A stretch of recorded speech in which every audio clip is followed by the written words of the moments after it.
What if the strange things your dog seems to know aren't proof of magic, but a test of your judgment?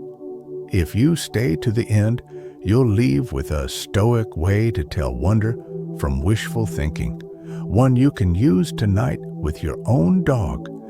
And we'll close a loop that begins with a bold question. Can an animal's quiet presence teach a human the difference between reality and projection without a single word? Before we go further, a simple, humane disclaimer. What follows is educational philosophy, not medical, veterinary, or psychological advice.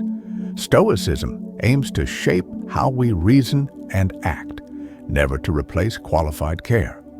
If a claim involves health or safety, consult a professional. Wisdom walks with humility. Now to why this matters.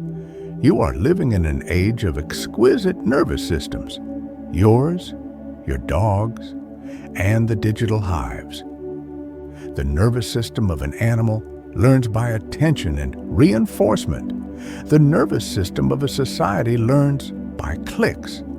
When a story spreads that dogs can sense illness, predict disaster, or share thoughts with their humans, we feel a braided tug, fear, hope, meaning. It would be comforting if the universe were whispering through a Labrador. It would be terrifying if we were missing those whispers. Stoicism does not scoff at that tension. It steps into it with clear eyes. Because the old Stoics asked a harder question than is it true? They asked, what is within my control in the face of this impression? An impression, in Stoic terms, is the image or idea that strikes your mind from the world. Your dog staring at you, refusing to enter a room, pawing at your sleeve. Assent is what you do next. Do you believe on the spot? Do you suspend judgment and investigate? Do you turn the impression into a decision? This distinction between impression and assent sounds austere, but it is wonderfully practical. Imagine your dog sits by the door 20 minutes before a storm hits. The impression suggests foresight. The Stoic response is not to flatten the mystery nor to worship it. It is to form a hypothesis and test it while guarding your character against two errors: the laziness that refuses evidence because it threatens a good story, and the credulity that adopts a story because it flatters a good feeling. Between those cliffs is the narrow channel we're going to sail. Let's place this conversation inside the larger arc the source material gestures toward, a prophecy that dogs would awaken alongside humans during a spiritual shift. I'm not here to certify prophecies, and neither were the Stoics, who treated even celestial omens as invitations to examine causation, not abandon reason. They believed in sympathia, the interconnection of things, yet refused to let wonder license sloppy thinking. In their cosmos, a star could wheel in its course and a leaf could fall by necessity, and the sage could still be wrong about both. That sober posture is not an enemy of the heart. It is the heart's guardrail. Because the more we love our animals, the more tempted we are to make them bear our anxieties and our fantasies. A philosophy that can hold love without lying is rare and worth practicing. The practice begins with control, that famous Stoic fork in the road. What is up to me? What is not? You cannot control whether a dog has an extraordinary sensitivity, but you can control the methods by which you examine it. You cannot control whether a prediction turns out true, but you can control whether you crown it true before the test. You cannot control the existence of a mystery, but you can control whether you interpret it in a way that makes you a better human to the creature looking back at you.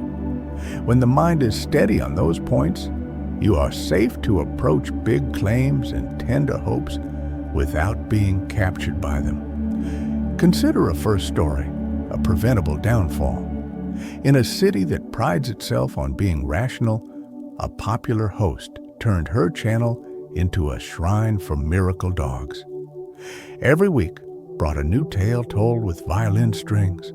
A shepherd who refused the park and thus saved his owner from a lightning strike. A terrier who knew the phone would ring and tapped the coffee table seconds before it did. The audience grew, the comments glowed, and the host, young, sincere, dazzlingly sure, began to give advice that sounded benign and felt empowering. Trust the signs. Skip the scans. Your dog knows your body better than the machines do. Behind the music, a quieter narrative formed. A viewer, moved by the stories and weary of medical bills, chose to ignore a persistent ache in her side because her dog hadn't signaled anything and because fear is the true disease. Months later, pain made the decision for her. The diagnosis arrived late, the treatment became harder, and the host, who never meant harm, was left with a heavy lesson. To the Stoics, this is what happens when we give premature assent to impressions that flatter us. The impression of significance, my dog is an oracle, felt good and drew attention. The assent, act as if that impression is enough to guide health decisions, was reckless. A ship can admire the stars and still measure the depth before entering the harbor. The line and the lead weight do not insult the sky. Our second story is a delayed awakening that taught a hard lesson without the bruising drama of catastrophe. A surgeon, disciplined, skeptical, sleep-deprived, adopted an anxious rescue named Iris. Iris watched everything, and everything seemed to watch back. Weeks in, the surgeon noticed a pattern that he dismissed as the error bars of a tired mind. Iris would plant herself across the hallway before a certain string of events in the house.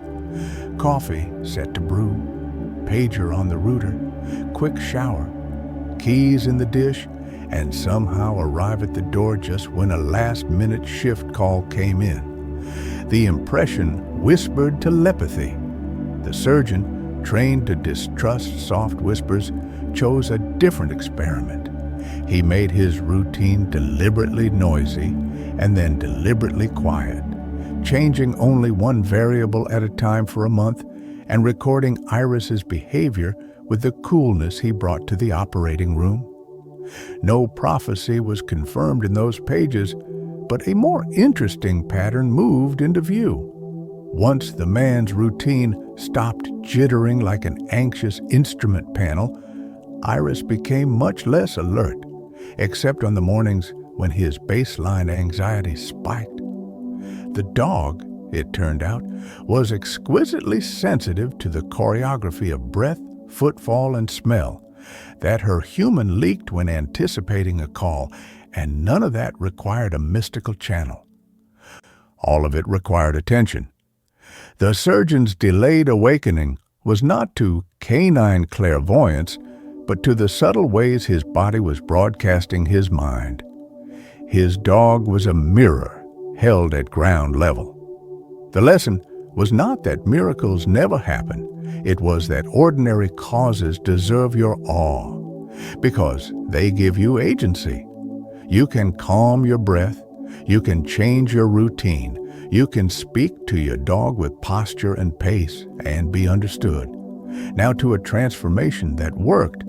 A veteran named Atlas, the name belongs to the dog, the man will stay anonymous, arrived at a clinic for moral injury and post-traumatic stress. With the brittle calm of someone who has learned to survive by narrowing the world. He could not stand certain crowds, certain sounds, certain exits being blocked. He could not stand himself in the middle of the night. He had tried the stiff upper lip and the bottom of the bottle. He had tried being a statue.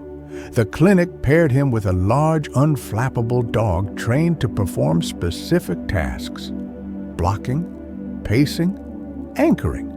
The philosophy the team taught alongside the training surprised him. It wasn't, "Believe your dog knows your soul." It was, "Honor what is in your command." The man learned that the dog's strength lay not in mystical knowing, but in consistent response. When the veteran stood against a wall to feel safe in a line, the dog learned to occupy the space in front, creating a living buffer. When his breath shortened, the dog nudged his hand, a cue to lengthen the exhale. When the mind spun, the hand found fur. Habit by habit, the man broadened the world again. In private, he joked that his dog healed him. In public, he spoke the truth. Structure healed him with a partner who never lied. That is Stoic mercy at work. The cosmos did not rip open and spill miracles. A mind learned to govern itself with help. The transformation was spiritual in the sense the Stoics intended. Virtue is the health of the soul. Yet it refused the theatrical. It chose fidelity over fireworks. With those stories in your pocket, we can examine the three themes that fascinate many people today: detection, telepathy, healing, through a lens old enough to have watched many fashions pass and kind enough to avoid spitting at hope. Begin with detection. Dogs have noses that make our most glamorous machines seem tone deaf. There is nothing unspiritual about atoms arranged to be excellent at detection. There is nothing less than sacred about a creature doing what it was shaped to do with joy. When a dog paws at a mole on your arm or insists on sniffing one spot on your sweater, let the impression arise, this could be important, and choose your assent wisely. Get it checked. Do not crown your dog a prophet. Do not crown yourself a fool. A Stoic is allowed astonishment. What a Stoic is not allowed is to trade responsibility for applause.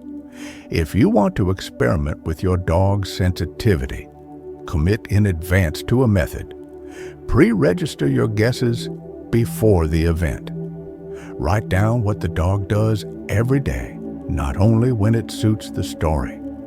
Ask whether the base rate, the background chance of something, has been inflated by attention.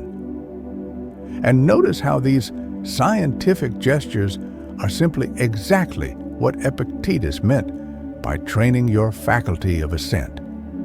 There is no spiritless, dried-out reduction here. There is reverence for a reality that does not bend to our wishes. Reality deserves the courtesy of being asked what it is like. Then telepathy, the shimmering word that means feeling at a distance. The Stoics believe the universe is a single, living thing interlaced with reason, and they use sympatheia to describe this web of mutual influence. A modern dog waiting at a window when her owner decides to drive home is an evocative image. The mind longs to read it as a string plucked across miles. If that is so, it will be so, even if we do not inflate the evidence. A calmer interpretation is more demanding and less flattering. Your dog is a master of pattern recognition, and you are a walking bouquet of rhythms. The way you move when you are truly coming home is different from the way you move when you imagine you might. Your partner's voice changes when the plan becomes firm. The dog hears the car before you do, the elevator before you notice, the neighbor's doors before your thought rises fully into consciousness. This explanation does not rob the moment, it deepens it. It says, you are not a sealed mind with a pet as a prop. You are a member of a household organism, and your dog is a sensory organ you share. If you want to test the impression of telepathy, The Stoic way is almost tender. Design blindness where you can, remove the cues you suspect, measure without humiliating yourself or the dog, and see what remains. Pride will call this cold. It is love wearing rigor so it can last. Finally, healing. The most delicate theme. People say their dogs transmute their pain. Stoicism hears the word and looks for the human work that makes it possible. The ancients were not strangers to animals. They used dogs as images of loyalty, of watchfulness, of a nose for what's fitting. They did not confuse that with the virtue that belongs to rational beings. And there we must be precise. Your dog can soothe you, interrupt a spiral, press a steady weight on your chest, and thus help your nervous system settle. Your dog cannot choose justice or wisdom. You must do that. If in your company, because you have trained your mind, you learn to stand before fear without surrender, the healing that takes place is both shared and asymmetrical. You are the moral pilot.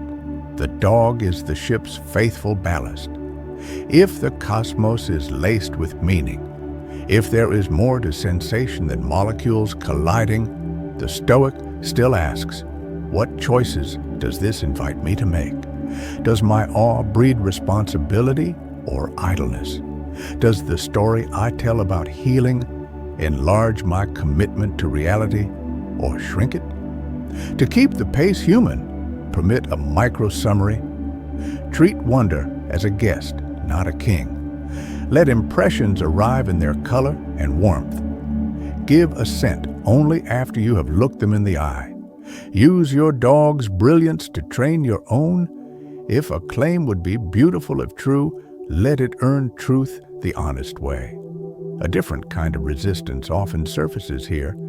Isn't this all too careful, too dry for the looseness of love? Stoicism, it is said, turns down the volume until life sounds like static. But listen more closely to the music beneath the method. The discipline of assenting slowly protects soft things. A child who learns to test a door before labeling the room haunted is not being robbed of wonder. She is being taught to survive it.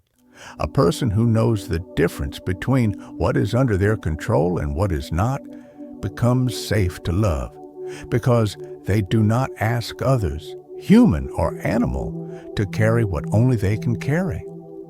A dog in the company of a stable mind becomes freer, because the human is no longer reading omens into every tilt of the head. Reality blooms more richly when it is not being forced to carry fantasy's load. Let's close the loop we opened at the start by giving you exactly what was promised, a method you can use tonight with your dog. You do not need a lab coat. You need a notebook, a timer, and the willingness to be surprised. Choose a claim that matters to you, but will not court harm if you're wrong. Perhaps you believe your dog knows when you're truly leaving the house versus going to the mailbox. For 7 days, at 2 random times each day, decide whether to go for a real drive or for a walk to the mailbox. But write your decision down silently and wait 10 minutes before you act. During those 10 minutes, behave the same way regardless of your decision. Sit in the same chair, touch the same objects, breathe at the same pace. Ask a family member, without telling them your plan, to note the dog's behavior in those minutes. At the end of the week, compare. Did your dog consistently behave differently before drives than before mailbox walks when you were the same? If yes, you have something to explore. If not, you have gained a deeper respect for how quickly your mind can build castles out of driftwood. Either way, your faculty of assent has been sharpened, and your dog has not been used as a costume for your wishes. That is Stoic victory, character improved, reality honored, love intact. When you step back, you can see how the older vocabulary of sympatheia can live comfortably beside modern habits of careful test. The Stoic does not need to solve the universe in order to be decent within it. If there is a spiritual shift underway, let it first be a shift in how we meet impressions. If dogs are awakening to a role alongside us, let our part of the awakening be a pledge to become the kind of humans who are ready for faithful companions, skeptical without cynicism, warm without gullibility, disciplined without hardness. Stoicism offers that contour because it begins with the only field you truly command, your judgments and your actions, and from there invites you to belong to a wider order without losing your shape. Notice how each of our stories circles back to this same point. The host learned to prefer truth over views, even when truth would not trend. The surgeon learned to treat his dog as a brilliant censor rather than an oracle, which made both of them calmer. The veteran learned that structure plus loyalty can knit a life back together without asking either party to pretend. These are not miracles. They are better. They are repeatable graces, and they do not close the door to the inexplicable. They simply keep the house in order so that if the inexplicable visits, it has room to breathe. To ground the philosophy one step further, hold a few images that the Stoics loved. The archer chooses his aim, nocks his arrow, and releases with skill.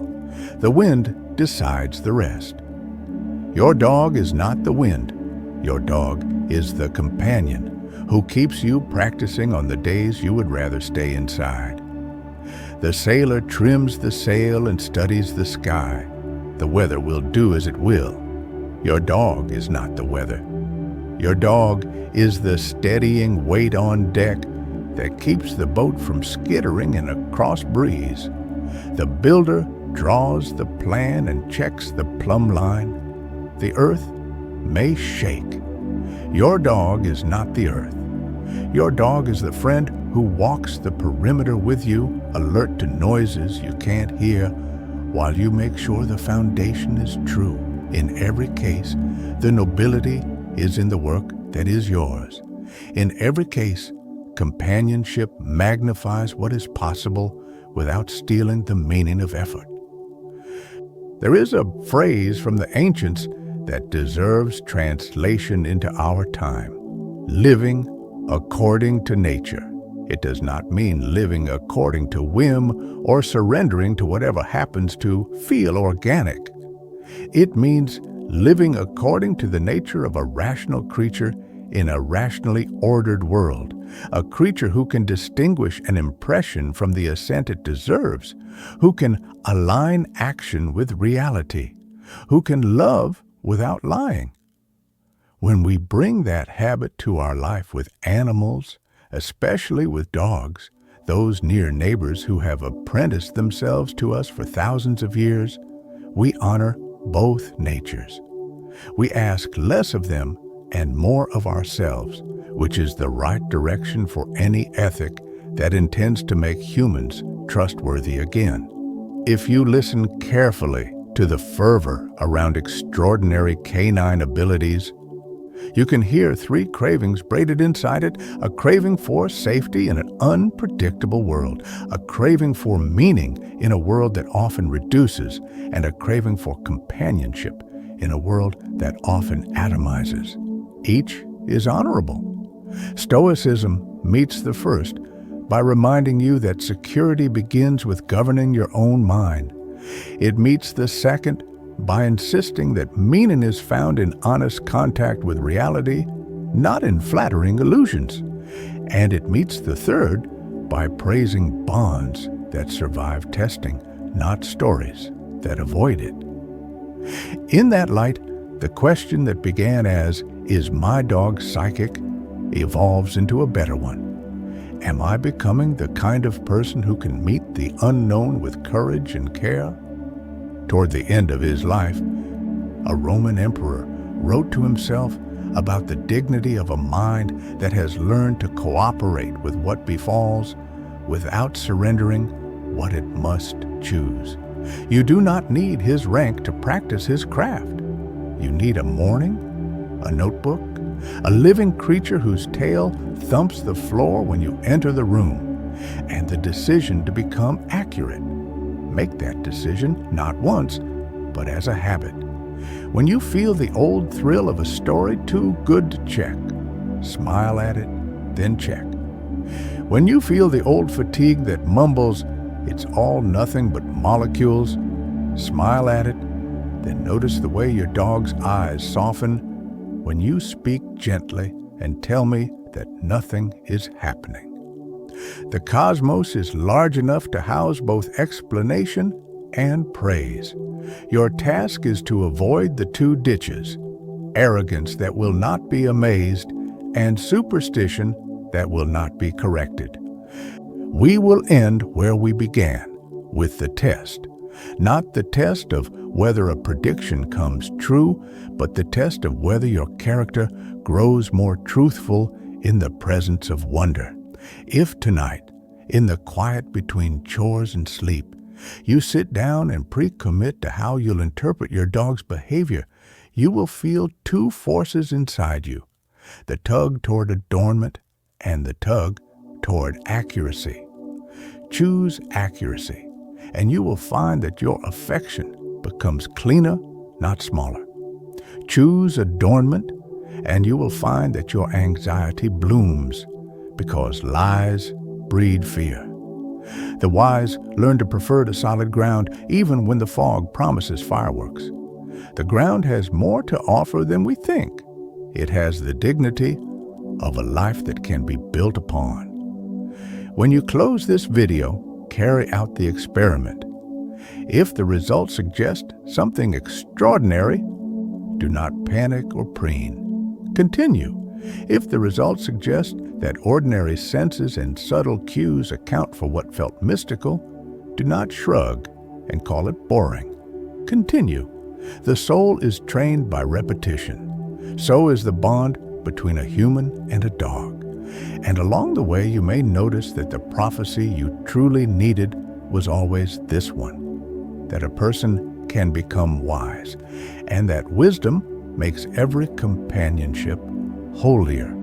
If this conversation settled your mind and sharpened your curiosity, take the next step with me into a neighboring territory where the same method shines.